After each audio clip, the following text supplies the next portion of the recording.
guys, Wolf Ninja here bringing you another nerdy video. As you can see, I am live. For once, no still image, no video to distract me.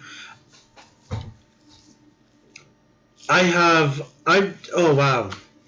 For those of you that are following Dungeons and Dragons, who follow their D&D Beyond Facebook page, their YouTube, or pretty much any other YouTuber, I imagine, at this point. Hopefully I'm not getting in on it too late.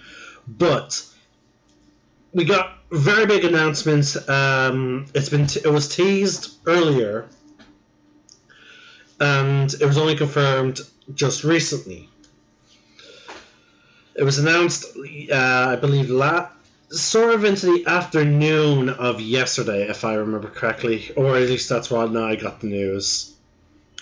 But not only are we getting a new campaign module, the Waterdeep Dragon Horde heist, I believe it's called, and then it's the Wizard Under the Mountain or something like that.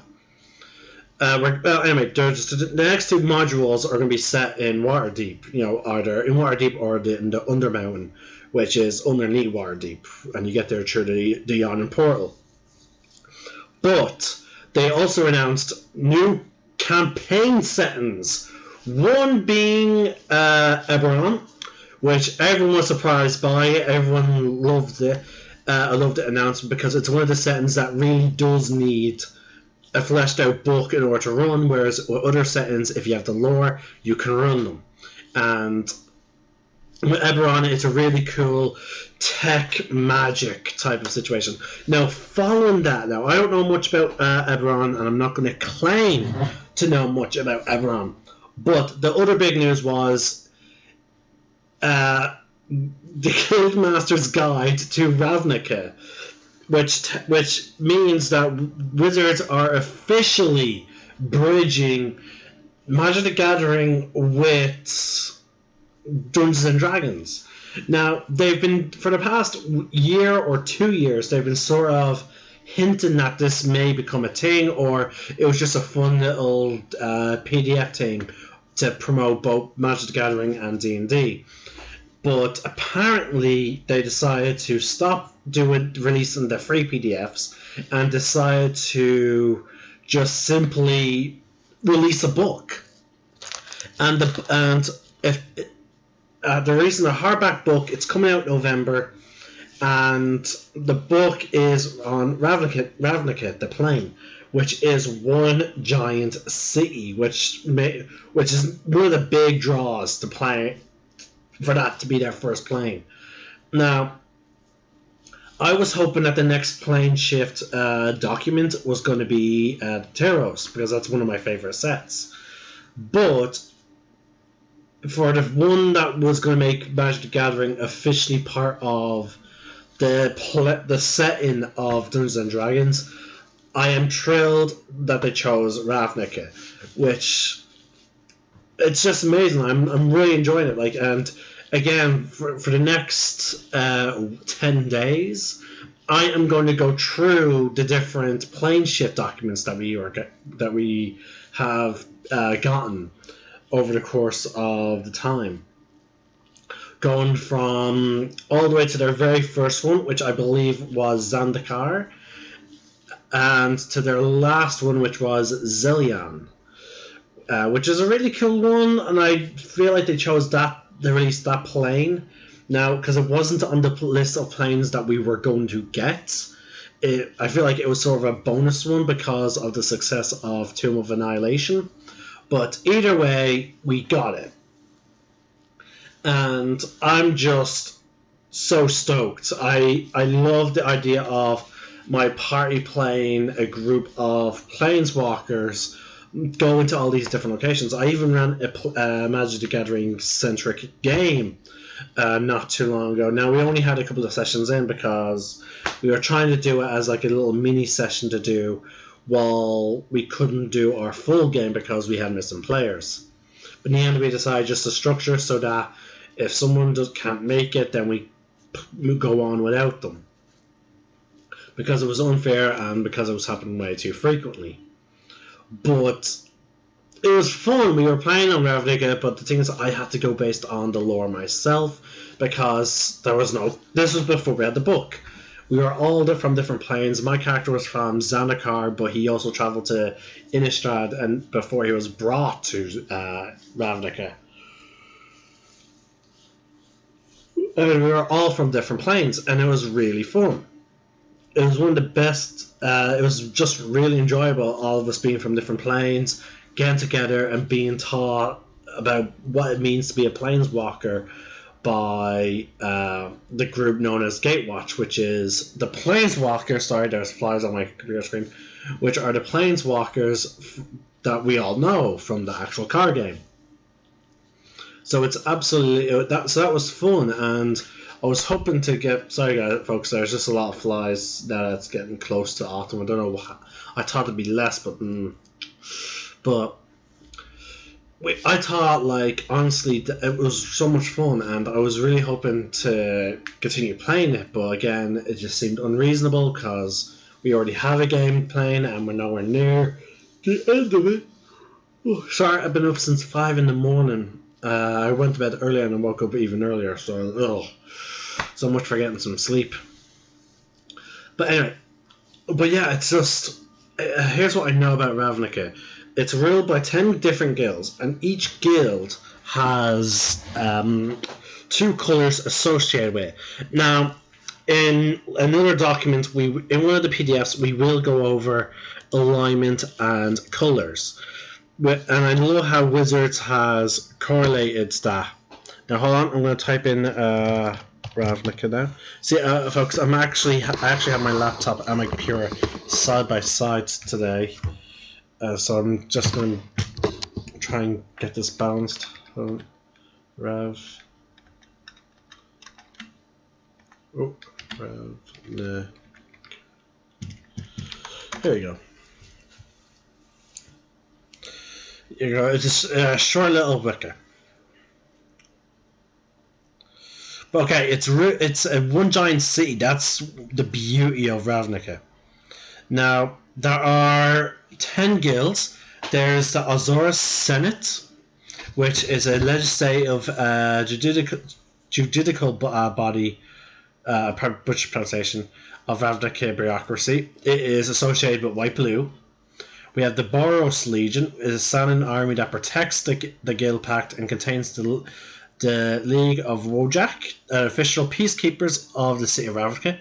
Red-white, which makes sense, because, you know, red being the passion, the combat focus, and white being all about order. The House Dimmer is a shadowy and manipulative guild that most believe no longer exists, and some who know of their knowledge wiped out. It provides illegal but necessary services. Blue-black. I believe that was the faction that I often... when I was building my deck, that's the one I went with. The Cult of Rakdos, considered to be necessary evil by some, and is composed of trill killers who provide heavy labour force of the plane. Black-red. The Gorgul Swarm manages food production and organic waste disposal. Black-green. The Gruul clans have fallen from their former glory as the keepers of Ravnica's wilds and are nothing but a loose affiliation of berserker clans. Red-green. The Izzet League is responsible for civil engineering works and new magical developments. Blue-red. The Ozov Syndicate regulates trade, banking, and among others. White-black. I remember their mechanic. Like, every time you played a card, they made you lose life. I was like, God damn it! Like, they had so many cards that played off that whole that whole system. Like, it was really clever. The Celsius Conclave promotes the strongest religion and is out of guards patrol the rural areas. Green.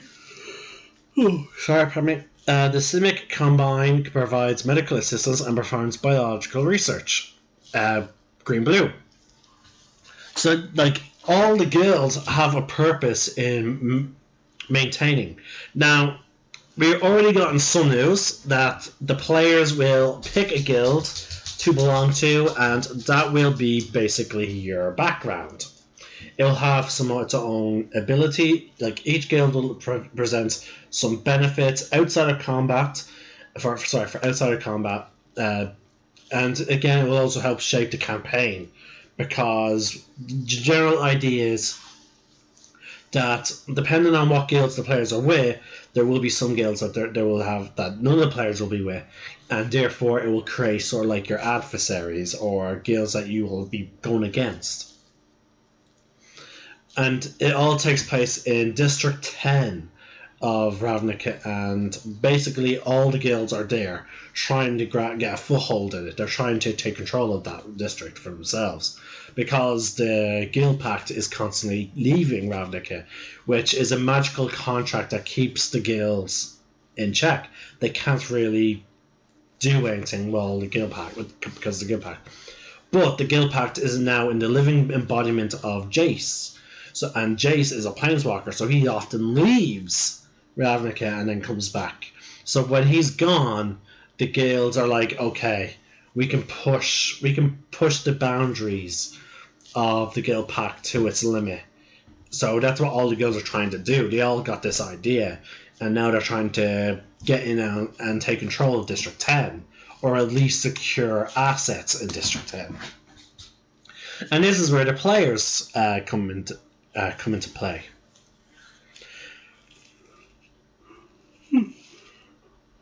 Oh, probably sorry. I imagine that the player tips from the other books, from the other PDFs, are going to be featured in this book, and that is color and alignment, personality stuff and alignment, suggested classes, suggested races, all that stuff. I assume all that extra stuff that was at the end of the PDFs is going to make its way into this book, so that way players can start playing straight off the bat.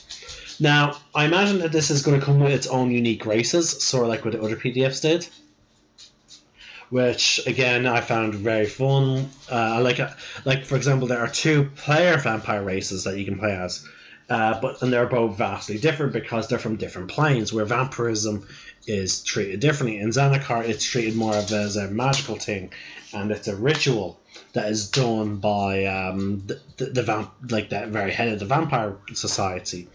Only he of pure vampire blood can make pure vampires, whereas then the non-noble vampires can only create what's called a null. And then there's the vampires who are conquistadors from Zillion, who are very religious in their beliefs. So again, it's a very different type of vampire, but they're both playable races. And I imagine that there's going to be maybe some of these races. I doubt all the races from these PDFs are going to be in the Ravnica book. I wish they would, but they wouldn't be. There's no reason for them to be there. But the tips on making Planeswalkers is going to be there, which is basically give all classes the Plane Shift spell as a ritual. It takes 1 minute to cast, and mind you, there are some special rules for casting it as an emergency type of escape thing. Sorry, pardon me. Again, I'm so sorry, folks, for all this yelling, but I'm tired. I've been up for several hours now, and it's just getting like, oh. But I want to get this video out there because I am so excited for this. It's going to be an amazing book, and it's just, oh, sorry, I'm trying to bring down the excitement, you know? I'm definitely looking forward to this. I want to run a game of this. Sadly, I don't know if any of my players are going to be able to do it because they're all involved in current stories at the moment. But I am hoping to one day run it. I want to run the House Dimir. I want to make a character from House Dimir, but the thing is, the way I would run it is all the players are Planeswalkers. That's how I would run it. They're all Planeswalkers, and they all found themselves on Ravnica at some point, and then they all got associated with the different guilds. And I'm actually planning to reread, or to at least start reading all the stories, all of them, just completely all of them. all like that. Now the story is, for those of you that are not aware, the story of Magic the Gathering, like that's taking place as each new card set is being released, is going back to 2012, and oh boy, it's going to be a long while for me to read all that. It's like every new card set came with an additional new story. So I'm just like, wow. Each and there's 8 episodes, each with a very long document that you have to read. But the last document I looked at, because I was curious about something, was told in multiple different parts, and it was from the perspective of each person, which I really enjoyed. It was very interesting to get that sense. Either way, it's going to be amazing, folks, and I can't overstate that enough. I know this is a very short video. I want it to be longer, but the problem is I don't have the book. I don't have the PDF. It's not coming out until November. This is mostly just a reaction video and a channel update all in one, just so that I can get ready to start this new series that's going to be taking place over the next few days. Starting tomorrow, I'll be going through the first one that I read, which was Zendikar. We'll be talking about the bestiary, we'll be talking about the races and the culture that's going to be there, the general adventures that you can have in each campaign, and how each different class would work within that world. Because some worlds don't have magic in the same sense. The biggest example is Kaladesh, and it actually even talks about how some characters may find out their magic gone by visiting this place, particularly clerics, because there are no gods. So therefore, they have no one to draw their energy from. And again, to me, that makes it exciting. Like the fact that, like, oh, you just decide to plane shift, you have no location in mind, you don't know any location other than this plane. Well, let's see where you wind up. Boom, boom. Oh, you're going to Kaladesh. You would find that all your magic does not work. Oh well. So yeah, you will have to wait until you can plane shift again and get out of there. Here's hoping that the people that you escape from do not have allies on this plane. But yeah, it's going to be an amazing event. It's going to be amazing, and I just want to play Magic the Gathering so much. But I do not have anyone who will play the card game with me. And even then, I would want people to play this game because it's the proper way that I understand how it's a card game, but the way the card game is presented is you are the planeswalker and your deck is your library of spells, and it will be so much more fun as a tabletop RPG, and we're finally getting it. We're basically getting a Magic the Gathering RPG. But anyway, again, as I said, I will review Ravnica again coming November, but in the meantime, I'll be covering the other documents and the other plane shifts. We're going to be talking about Zendikar. We're going to be talking about Zillion, Amoket, Kaladesh, Innistrad, and I believe that is it. I think so. But we're going to talk about all of them. We're going to also then talk about how to build your character as a planeswalker and all that type of stuff. This is Wilful Ninja, just excitingly saying, may the force be with you, and that reminds me, folks. Quick channel update at the end of this video. The Lunar Guard adventures are still ongoing. There will be no game this week, but there will be a game the following week. I know we've had now 2 weeks without no game. That's because I was at a party the week before, and then there's a Lunasport convention the Lunasport members. The members of Lunasport Ireland are going to a convention to demonstrate Lunasport. We have a panel there, 8-Bit Con, and then a tattoo convention. So we're going to be there doing demonstration. Well, they will be there. Sadly, I have prior plans and prior things that I promised I would do, and I need to keep my word. So I won't be there.